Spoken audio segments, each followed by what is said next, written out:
नमस्कार, स्वागत है आपका संवाद 365 में। आपके साथ मैं हूं दिग्विजय सिंह चौहान। हाजिर हूं उत्तराखंड की खबरों को लेकर। आइए नजर डालते हैं उत्तराखंड में क्या कुछ खास चल रहा है, क्या कुछ उत्तराखंड की खबरें हैं।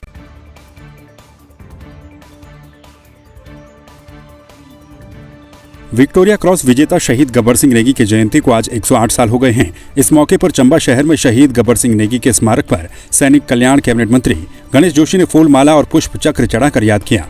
वहीं मुख्यमंत्री के प्रतिनिधि के तौर पर पहुंचे वीर सिंह ने बताया कि मुख्यमंत्री की दिली इच्छा थी कि वो कार्यक्रम में जाएंगे, लेकिन कोरोना को देखते हुए उन्होंने मुझे प्रतिनिधि के तौर पर यहाँ पर भेजा।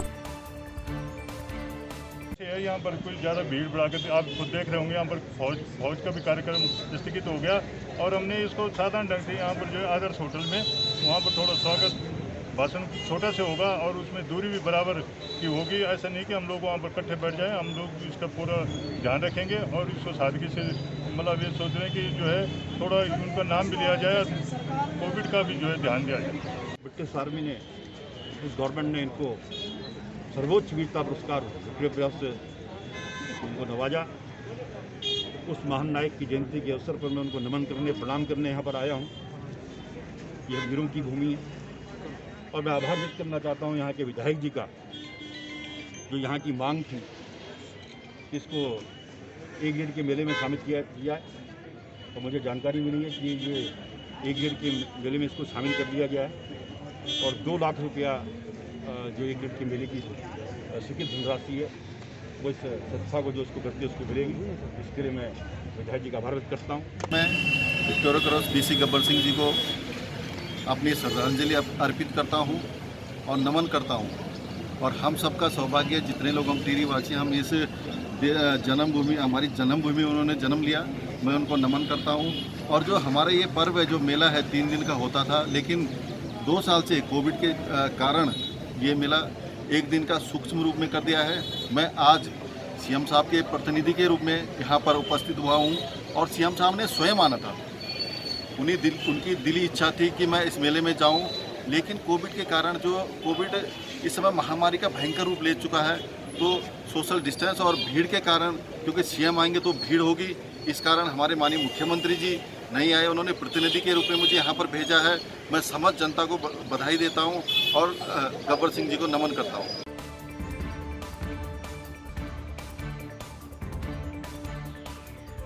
रामनवमी के पावन पर्व पर शुभ मुहूर्त अनुसार बद्रीनाथ अधिष्ठान से संबंधित देवस्थानम बोर्ड के कार्मिकों का अग्रिम दल बुधवार को श्री बद्रीनाथ धाम पहुंचा। इस दल के सदस्य बद्रीनाथ धाम में मंदिर परिसर, धर्मशालाओं, मंदिर गेस्ट हाउस की साज सज्जा के साथ ही पेयजल और विद्युत कार्यों की मरम्मत कर कपाट खुलने से पूर्व व्यवस्थित करेंगे।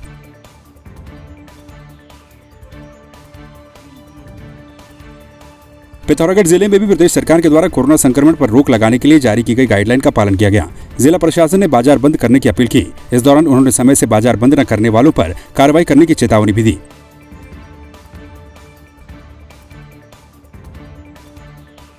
सीमांत जनपद पिथौरागढ़ में एक बार फिर से कोरोना का कहर बरपने लगा है। यहाँ पर हर रोज कोरोना संक्रमितों की संख्या लगातार बढ़ती जा रही है। पिथौरागढ़ जिले में वर्तमान समय में कोरोना के 58 एक्टिव मामले हैं।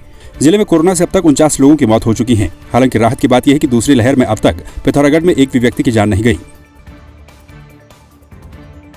जिले में इस समय जो है करीब 58 केस एक्टिव हैं और जिसमें से 8 केस अस्पताल में भर्ती हैं।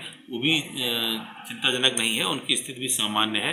तो इस तरह अभी बहुत ज़्यादा खतरे वाले पेशेंट नहीं आ रहे हैं। तो मेरा फिर भी आग्रह रहेगा कि मास्क लगाएं, 2 गज की दूरी रखें और विवाह समारोह में तभी शामिल हों जब उसमें बहुत कम आदमी हो।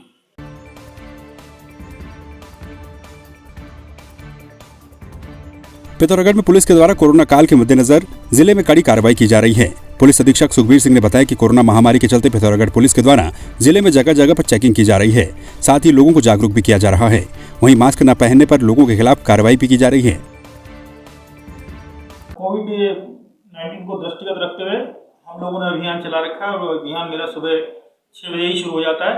विशेषकर जब मॉर्निंग वॉकर्स निकलते तो मैक्सिमम लोग मास्क नहीं लगा के रखते थे और अभियान का फल ये हुआ कि मैक्सिमम लोग मास्क लगा के चल रहे हैं। इसके में हम लोग अब तक 4,650 चालान कर चुके हैं और इसमें जो है 5,36,900 रुपये का संयोजन शुल्क हमने वसूला। बिना मास्क के भी हमने 13,140 लोगों का चालान किया है।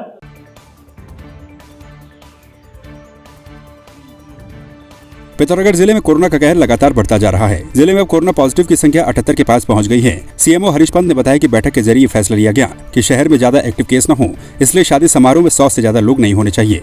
सीएमओ ने कहा कि जिले में आईसीयू, ऑक्सीजन और अस्पताल में बेडों की संख्या भी बढ़ाई जा रही है। इस समय जिले में संक्रमित 78 पेशेंट हैं और कल ही डीएम साहब और एसपी साहब के साथ मीटिंग करी गई है, जिसमें डिसाइड हुआ कि पिछली बार की तरह इस बार भी बारात की तरह न फैले, तो बारातों को रोकने के इंतजाम करे गए हैं कि 100 से ज़्यादा आदमी ना पाएँ। जो भी खाना बना रहे हों उनको जो है पहले से RT-PCR कराया जाए। इसके अलावा बेस अस्पताल की बेड संख्या को बढ़ाया जा रहा है और आईसीयू और ऑक्सीजन जो हमारी कैपेसिटी उसको भी बढ़ाया जा रहा है। पिथौरागढ़ के धारचूला के जंगलों में अराजक तत्वों के द्वारा लगाई गई आग रिहायशी इलाकों तक पहुंच गई, जिससे क्षेत्र में हलचल का माहौल बन गया। जिसके बाद फायर ब्रिगेड, पुलिस प्रशासन मौके पर पहुंची। वहीं तेज हवाओं के चलते आग बुझाने में फायर ब्रिगेड को कड़ी मशक्कत का सामना करना पड़ा। देर रात तक आग बुझाने में फायर ब्रिगेड कामयाब हुई। पिथौरागढ़ जिले में चैत्र नवरात्रि के मौके पर विधि विधान के साथ लोगों ने कन्या पूजन किया। आपको बता दें, इस बार रामनवमी 21 अप्रैल को मनाई गई।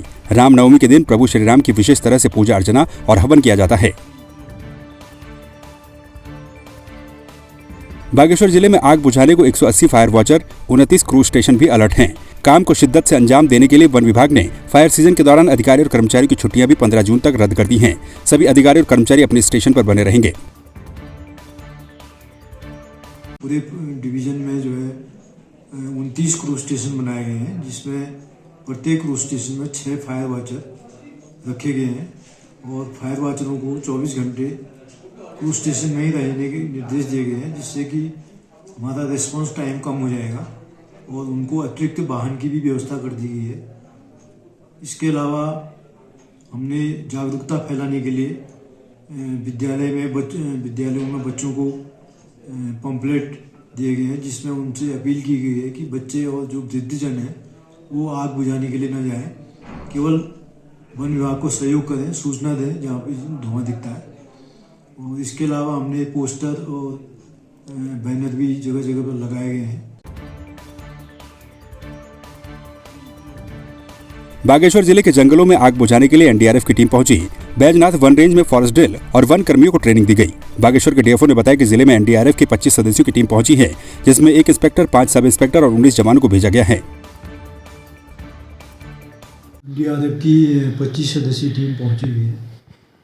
इनको हमने इनके रहने के लिए जो है बैजनाथ रेंज में इनकी व्यवस्था की गई है और उसके क्रम में विगत 2 दिनों से बारिश होने से भी आग की घटना पर विराम लगा हुआ है और जैसी आग की घटना होगी तो एनडीआरएफ और वन विभाग की टीम मिलकर आग को बुझाएगी और तब तक के लिए हम इनसे फायर ड्रिल और रोड के दोनों ओर जो है पिरोल की सफाई करवा रहे हैं और इनको इनकी ब्रीफिंग की जा रही है।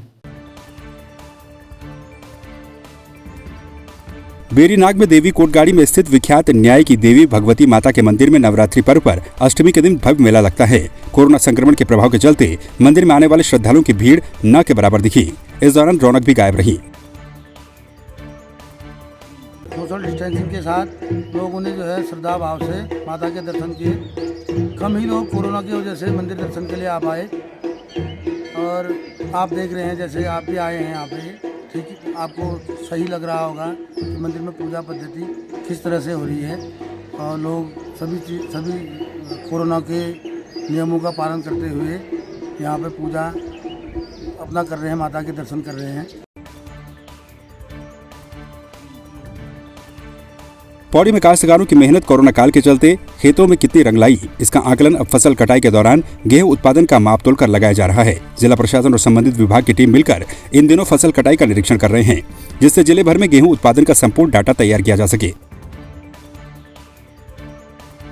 ऐप के माध्यम से सभी डेटा को हमने क्रॉप कटिंग के एक्सपेरिमेंट्स में जितना डेटा प्राप्त हुआ है उतना फीड किया है। 6x5 मीटर का जो क्षेत्रफल में कितना उत्पादन होता है उसका हमने आज आकलन किया है और जो आज के खेत जो भूमिधर थे उनके खेत में 6x5 मीटर के क्षेत्रफल में 11 किलो 820 ग्राम का हमको वज़न प्राप्त हुआ है। और भी बहुत सारे खेतों में हम ये प्रक्रिया अपना रहे हैं। क्रॉप कटिंग का जो लाभ होता है, कभी क्षेत्र में जो उत्पादन जब कम हो जाता है तो शासन को इसी आंकड़ों के आधार पर अपनी नीति बनाने में सहायता प्राप्त होती है।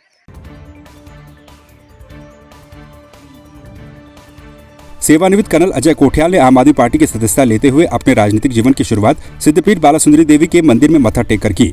मंदिर में दर्शन करने के बाद उन्होंने कहा कि प्रदेश की जनता बीजेपी और कांग्रेस की नीतियों को जान चुकी है, जो केवल अपने स्वार्थ को सिद्ध करते हैं, जबकि प्रदेश की जनता को विकास के सपने दिखाए जाते हैं, वो सपने कभी पूरे नहीं होते। यहाँ पे युवाओं के अंदर एक शक्ति है, यहाँ पे महिलाओं के अंदर ताकत है, यहाँ का आम आदमी बड़ा सिंपल सा है और इन सब चीज़ों के बरकरार रहने के लिए एक आदर्श समाज की ज़रूरत है, बेसिक एमिनिटीज़ की ज़रूरत है, हेल्थ सेक्टर बेसिक्स होने चाहिए, अच्छी एजुकेशन होनी चाहिए। रोज़गार के नाम पे कोई ये ना बोल सके कि मैं आज क्यों एम्प्लॉयमेंट एक्सचेंज में जाने के बाद और एक लाइन में खड़ा हूँ, या वो वैकेंट कॉलम देखते रहे अखबार में। अगर ये सब चीज़ें हो जाएं तो उसको आदर्श एक समाज बोलेंगे। और यही आज उत्तराखंड में आम आदमी पार्टी एक प्लान लेके चल रही है। तो ये सब चीज़ें आज आम आदमी पार्टी का मुद्दा है जो उत्तराखंड में वो प्लान कर रही है कामयाब ग्राउंड पे करके दिखाने का। मां सती के 52 शक्तिपीठों में से 51 भारत में हैं और एक पाकिस्तान में, जिसमें से 3 शक्तिपीठ कुंजापुरी, सुरकंडा और चंद्रबदनी शक्तिपीठ टिहरी जिले में स्थित हैं। नवरात्रि पर इन शक्तिपीठों का अलग महत्व है। टिहरी जिले के देवप्रयाग के चंद्रकोट पर्वत पर स्थित मां चंद्रबदनी शक्तिपीठ मां सती की तपस्थली भी कही जाती है। काफ़ी समय से सोच रहे थे आने की।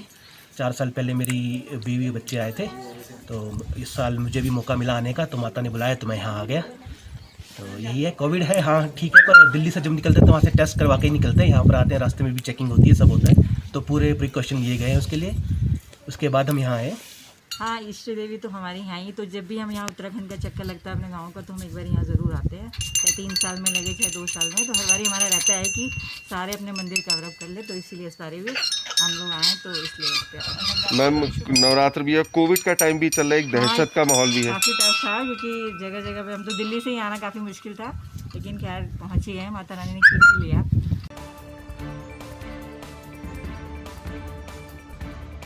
कॉर्बेट क्षेत्र से लगे ग्रामीण इलाकों में लगातार वन्यजीव दिन दोपहर को आबादी के क्षेत्र में प्रवेश कर रहे हैं, जिससे वन्यजीवों के साथ साथ इंसानों को भी खतरा है और मानव वन्यजीव घटनाओं की दुर्घटनाएं भी हो सकती हैं, जिस वजह से जानवरों को रोकने के लिए एक सोलर फेंसिंग लगाई जा रही है। सूचना मिली थी गांधी की, उप निरीक्षक वीरेंद्र देव और कांस्टेबल हेमंत, कांस्टेबल गगन भंडारी द्वारा जो है दूटापुर के पास एक व्यक्ति को जो है 5 किलो गांजे के साथ गिरफ्तार किया गया था, जिसके विरुद्ध NDPS एक्ट के तहत सम्मान मिलेगा। लॉकडाउन की नई गाइडलाइन के अनुसार प्रशासन और पुलिस के नियमों का अनुपालन करवाने के लिए उत्तर प्रदेश और उत्तराखंड की सीमाओं पर चेकिंग अभियान चलाया जा रहा है। साथ ही बाहरी प्रदेशों से आने वाले लोगों की कोरोना जांच के बाद उन्हें प्रवेश की अनुमति दी जा रही है। प्रदेश की सीमा में प्रवेश करने वाले 9 बॉर्डर पर पुलिस ने भारी पुलिस बल तैनात किया है। साथ ही PAC की 2 टुकड़ियां भी चौकसी बढ़ा रही हैं।